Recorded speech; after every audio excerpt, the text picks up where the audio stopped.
ধর্মীয়ভাবে গুরুত্বের সঙ্গে বলা হয়েছে। কয়েকজন বক্তা তাদের বক্তব্য তুলে ধরেছেন।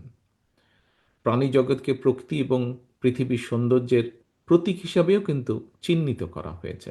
সেটি ধর্মের অবস্থান থেকেও করা হয়েছে, বিভিন্ন মনীষীও বিভিন্ন সময়ে সেটি তাদের বক্তব্যে তুলে ধরেছেন। পবিত্র কোরআনে বিভিন্ন প্রাণীর নামে বেশ কিছু সূরা আছে, সূরার নামকরণ করা হয়েছে।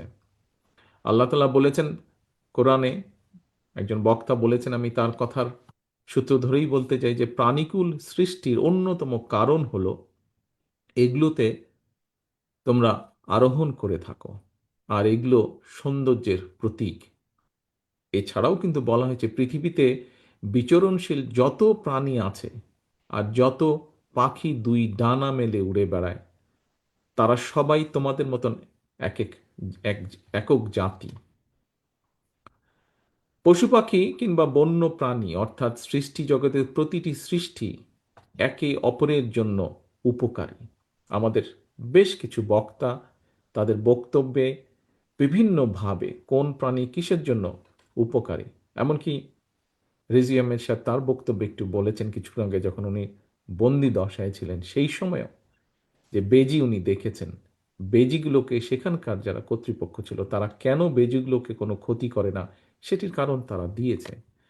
তার মানেই ব্যাপারটা দাঁড়াচ্ছে প্রত্যেকটা মানে জগতের সৃষ্টি একটার জন্য একটা অপরের উপকারী। মানব সমাজের বিকাশে প্রত্যেকটা পশু পাখি কিংবা বন্য প্রাণীর ভূমিকা যে অনস্বীকার্য, আমরা এতক্ষণ আলোচনায় সেটা শুনেছি সকলের কাছ থেকে। আমরা কম বেশি সবাই জানি কিংবা কেউ কেউ হয়তো ভুক্তভোগীও, সেটা হলো গত কয়েক বছর ধরে এখানে হয়তো অনেকেই হয়তো আছেন সেটার ভুক্তভোগী, আজকে যারা এখানে সামনে উপস্থিত আছেন। গত কয়েক বছর ধরে বাংলাদেশে কিন্তু এডিস যে মশাবাহিত যে ডেঙ্গু জ্বর, এটা কিন্তু বেশ মারাত্মক রূপ নিয়েছে কখনো কখনো। প্রাণী সংরক্ষণ নিয়ে আপনারা যারা কাজ করছেন, যারা কম বেশি কাজ করেন, আপনাদের প্রত্যেকেরই ধারণা আছে ব্যাঙ কিন্তু এই এডিস মশার লার্ভাটা খেয়ে থাকে, মশার বিস্তারটা রোধ করতে সাহায্য করে ন্যাচারাল উপায়, প্রাকৃতিক উপায়। সুতরাং এই বিষাক্ত মশার বিস্তার রোধের জন্য বিশেষ করে শহরে নগরে ব্যাঙের জন্য নিরাপদ আবাস আমরা এখানে ফড়িং, জোনাকি পোকা, প্রজাপতির বিভিন্ন বিষয় কেন প্রয়োজন, মৌমাছির কেন প্রয়োজন, সেগুলো যেরকম আজকে শুনেছে, ঠিক একইভাবে আমি যেটি বলছি এটা অনেকেরই আপনাদের কম বেশি ধারণা আছে যে ব্যাঙের জন্য নিরাপদ যে আবাস অর্থাৎ জলাশয়ে থাকা প্রয়োজন, ঠিক একইভাবে যেরকম ফড়িং বা জোনাকির জন্য প্রয়োজন। এভাবেই কিন্তু মানব সমাজের নিরাপত্তার স্বার্থেই কিন্তু প্রতিটা প্রাণের নিরাপত্তায় প্রয়োজনীয় উদ্যোগ গ্রহণ জরুরি আমাদের। মানুষের অধিকার প্রতিষ্ঠার জন্য যেমন গণতন্ত্রের চর্চা বা সুরক্ষার প্রয়োজন, ঠিক একইভাবে কিন্তু প্রাণীর অধিকার নিশ্চিত করার জন্য বাস্তবতন্ত্রের সুরক্ষা প্রয়োজন। সম্মানিত অতিথিবৃন্দ, সম্মানিত আয়োজকবৃন্দ, international union for conservation of nature and natural resource অর্থাৎ আন্তর্জাতিক প্রকৃতি বা প্রাকৃতিক সম্পদ সংরক্ষণ সংঘের একটি সংস্থা আছে। একজন বক্তা ওনার বক্তব্যে এই বিষয়টা বলে গেছেন। তারপরে আমি রিপিট করছি যে প্রায় এক দশক আগে তাদের যে রিপোর্ট আছে সেই রিপোর্টে বলা হয়েছে যে এই দেশে ১৬০০-র বেশি প্রজাতি প্রাণী রয়েছে। এই ১৬০০-র ভিতরে প্রায় ৩০০, আমার কাছে আমি যতটুকু জানি, উনি প্রফেসর সাহেব হয়তো আরো একটু কারেক্ট বলতে পারবেন, এর মধ্যে প্রায় ৩৯০টি প্রজাতি কিন্তু বিলুপ্তির মুখে চলে গিয়েছে। এবং এটা শুধু বাংলাদেশেই নয়, বিশ্বের আরো অনেক দেশেই কিন্তু মানুষের সৃষ্টি পরিস্থিতির কারণে অনেক প্রজাতির অস্তিত্ব হুমকির সম্মুখীন আজকে। একটি বিশাল একটি প্রিয় উপস্থিতি, আরেকটি বড় বিষয় বাংলাদেশের গর্ব, যেটা আমাদের ঐতিহ্যের প্রতীক রয়্যাল বেঙ্গল টাইগার, এটিও আজ এখানে আলোচিত হয়েছে। সময়ের সাথে সাথে এই বাঘও এখন মনে হয় বিলুপ্ত প্রজাতির তালিকায় খুব সম্ভব স্থান করে নিচ্ছে। আমার যতটুকু মনে আছে, যতটুকু দেখেছি আমি, ধারণা আছে আশির দশকে বাংলাদেশে সুন্দরবনে বাঘের সংখ্যা ছিল খুব সম্ভবত 400-এরও বেশি, প্রায় 500-এর কাছাকাছি। সর্বশেষ যেই জরিপটা হয়েছে সেই জরিপে যতটুকু আমার ধারণা আছে, সেই বাঘের সংখ্যা কমতে কমতে কমতে এখন 100-র কাছাকাছি এসে দাঁড়িয়েছে। হাতির সংখ্যাও এখন কমে 200-র নিচে চলে এসেছে বোধহয়, খুব সম্ভব, বা রাউন্ড অ্যাবাউট 200-র মতন হবে। ঠিক এইভাবে বাংলাদেশের আরো অনেক প্রাণী কিন্তু ধীরে ধীরে যুক্ত হচ্ছে এই বিলুপ্ত প্রজাতির তালিকায়।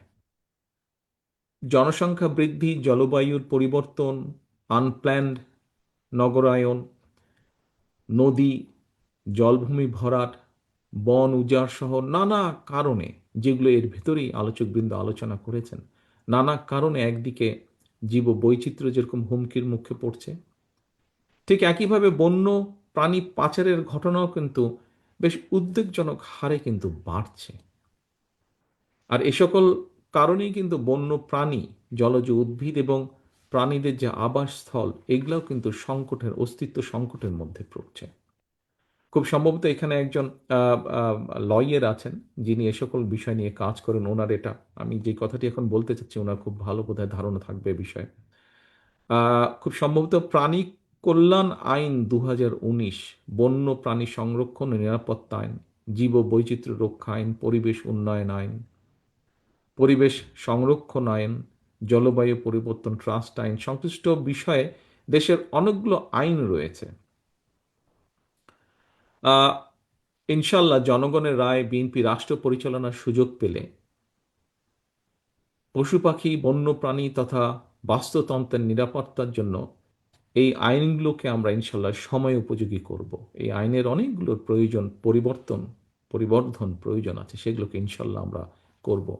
আমার সাথে কিছুদিন আগে যখন আমি বিষয়টি নিয়ে চিন্তা করেছিলাম, আমি তখন কয়েকজন, তার মধ্যে আজকের সভাপতি আদনান উপস্থিত ছিল, সেদিন আমি প্রথম কয়েকজনের সাথেই আলাপ করেছিলাম যে কি করা যায় এখানে।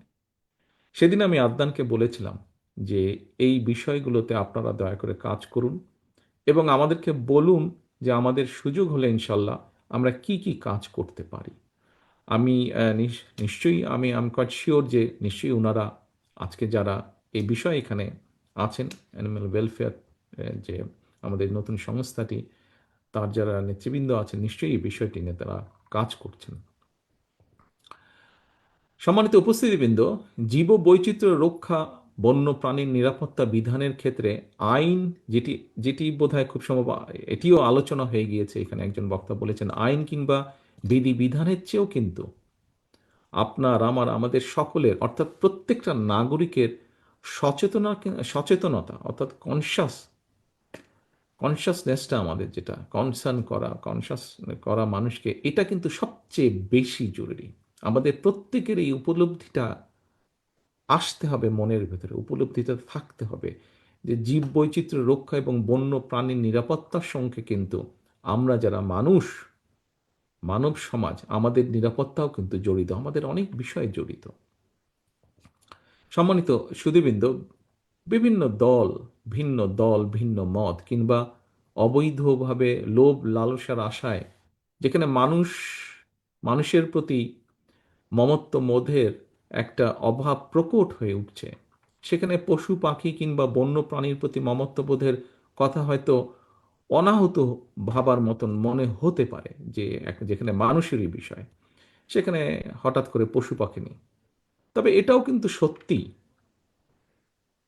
পশু পাখি, কুকুর, বিড়াল, হাতি কিংবা বাঘ, অর্থাৎ প্রাণীর প্রতি মানুষের হৃদয় অনুভবের স্থান তৈরি যদি না হয়, শুধু আইন করে প্রাণীর আহার, আবাস, নিবাস নিশ্চিত করা, যা আজকে নিশ্চিত করার জন্য আমরা কিছু সংখ্যক মানুষ এখানে একত্রিত হয়েছে, যে বিষয়গুলো নিয়ে আমরা কনসার্ন এক্সপ্রেস করছি, আমরা যদি এই কনসাসনেসটা মানুষের মধ্যে, যে অনুভূতিটা যদি আমরা তৈরি করতে না পারি, তাহলে শুধু এই প্রাণীর আইন করে প্রাণীর আহার, নিবাস, তাদের নিরাপত্তা নিশ্চিত, এই সবগুলো বিষয় কিন্তু অত্যন্ত কঠিন হবে।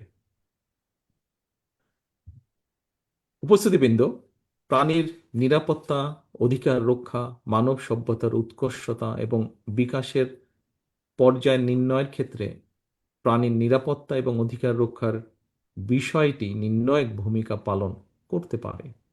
আমি মনে করি প্রাণী অধিকারের যে বিষয়টি শুধুমাত্র প্রাণীদের প্রতি মানবিক দায়িত্বই নয়, বরং জীব বৈচিত্র্যের সংরক্ষণ, বাস্তুতান্ত্রিক ভারসাম্য রক্ষা এবং মানব জাতির নিজেদের সুস্থ এবং টেকসই ভবিষ্যৎ নিশ্চিত করাও কিন্তু অত্যাবশ্যক। মানুষ যখন প্রাণীদের প্রতি সহানুভূতিশীল হয়, প্রাণীদের নিরাপদ আবাসস্থল নিশ্চিত করে, তখন এটা মানব সমাজের পরিপক্কতা এবং উন্নত নৈতিকতারই কিন্তু প্রতিফলন ঘটায়। সুতরাং মানুষ তার নিজের প্রয়োজনেই প্রাণীদের বাঁচিয়ে রাখা দরকার, প্রাণীদের আবাস অক্ষত রাখা দরকার। সম্মানিত সুধীবৃন্দ, আমরা যখন প্রাণীর নিরাপত্তা নিয়ে কথা বলছি, আমার ধারণা এই মুহূর্তে আমাদের হয়তো অনেকেরই মনে একটা চিন্তা হয়তো আসতে পারে, সেটা রাষ্ট্র যখন কখনো কখনো খোদ মানুষের নিরাপত্তা নিশ্চিত করতে ব্যর্থ হয়, তখন আমরা প্রাণীর নিরাপত্তা নিয়ে আলাপ করছি। কারো মনে এই ধরনের কথা আসাটা অন্যায্য নয় হয়তো। তবে আমাদের বোধহয় এটাও জেনে রাখা প্রয়োজন, নানা ক্ষেত্রে আমাদের সীমাবদ্ধতা কিংবা ব্যর্থতা দৃশ্যমান থাকলেও সকল শুভ উদ্যোগকে আমাদের প্রতিদিনের চর্চায় এবং আলোচনায় রাখা দরকার। আমি মনে করি ব্যক্তিগতভাবে আমি মনে করি আমি মনে করি গণতন্ত্রের সঙ্গে মানুষের অধিকারের সম্পর্কটা যেমন, বাস্তুতন্ত্রের সঙ্গে পশু পাখি এবং বন্য প্রাণীর অধিকারের সম্পর্কটা তেমন। সুতরাং রাষ্ট্র রাজনীতিতে গণতন্ত্র এবং শুদ্ধাচার প্রতিষ্ঠিত থাকলে বাস্তবিকভাবেই বাস্তুতন্ত্র নিরাপদ থাকে। সম্মানিত উপস্থিতিবৃন্দ, আমার মনে হয় ১.৫ দশকেরও বেশি সময় ধরে একজন মানুষ, একজন নাগরিক হিসাবে সকল গণতান্ত্রিক রাজনৈতিক অধিকার হারানোর কারণে আমাদের অনেকের মনে হয়তো এক ধরনের অসহিষ্ণুতার জন্ম নিয়েছে। এই অসহিষ্ণুতা কাটিয়ে একজন মানবিক মানুষ হয়ে ওঠার জন্য মনুষ্যত্ব অর্জন আর পশুত্ব বর্জনই হোক আমাদের অঙ্গীকার। আমি বিশ্বাস করি মানুষ হিসাবে আমরা রাষ্ট্র এবং সমাজে নিজেদের অধিকার নিশ্চিত করতে পারলে অন্য সকল প্রাণীর অধিকার সংরক্ষণের ব্যাপারেও আমরা আরও সতর্ক এবং যত্নবান থাকব। সেই বিবেচনা থেকেই দেশের রাজনৈতিক ডামাডোলের বাইরে এসে পশু প্রাণী প্রেমী কিছু মানুষের আয়োজনের আজকের প্রাণী বিষয়ক এই আলোচনাটি অবশ্যই অর্থবহ এবং অত্যন্ত ভালো একটি উদ্যোগ। দেশের প্রাণীর নিরাপত্তা এবং অধিকার সংরক্ষণের স্বার্থে বাংলাদেশ অ্যানিম্যাল ওয়েলফেয়ার অ্যাসোসিয়েশন গঠন করে সুসংগঠিতভাবে আরও কার্যকর ভূমিকা রাখার ক্ষেত্রে আপনাদের এই চলমান উদ্যোগকে আমি আন্তরিকভাবে সাধুবাদ জানাই এবং আপনাদের আন্তরিক সাফল্য কামনা করি। একই সাথে এখানে আজকের এই অনুষ্ঠানটিকে এবং এই সংগঠনটিকে তৈরি করার জন্য, এই সংগঠনের এখানে আলোচনার এসছে, রুমনের বক্তব্যে উঠে এসছে যে কিছু মানুষ একত্রিত হয়ে আপনারা একটি হসপিটাল তৈরির উদ্যোগ গ্রহণ করেছেন। আমি তাদেরকে আন্তরিকভাবে সাধুবাদ এবং ধন্যবাদ জানাই। আমি এখানে ধন্যবাদ জানাতে চাই জাহিদ আমার এলাকার ছেলে, সেজন্য আমি ওকে আলাদাভাবে চিনি একটু। জাহিদকে আমি ধন্যবাদ জানাতে চাই যে অ্যাম্বুলেন্সটির কথা উঠে এসেছে, সেই অ্যাম্বুলেন্সটি আজকে এই সংস্থানটিকে জাহিদ উপহার হিসেবে দিয়েছে। আপনারা এভাবে যারা আপনারা ছোট ছোট করে অথবা যার যে অবস্থান থেকে আপনারা সহযোগিতা করেছেন এই সংস্থার অগ্রযাত্রা শুরু করার জন্য প্রত্যেককে আন্তরিকভাবে ধন্যবাদ জানাই। পরিশেষে আয়োজকবৃন্দকে আবারও ধন্যবাদ জানাই। এই যাত্রায় আমাদের স্লোগান হোক, প্রাণ বাঁচাও প্রাণী বাঁচাও, দেশ হোক সকল প্রাণের নিরাপদ আশ্রয়স্থল। এই প্রত্যাশা রেখে আজকের বক্তব্য শেষ করছি। আসসালামু আলাইকুম।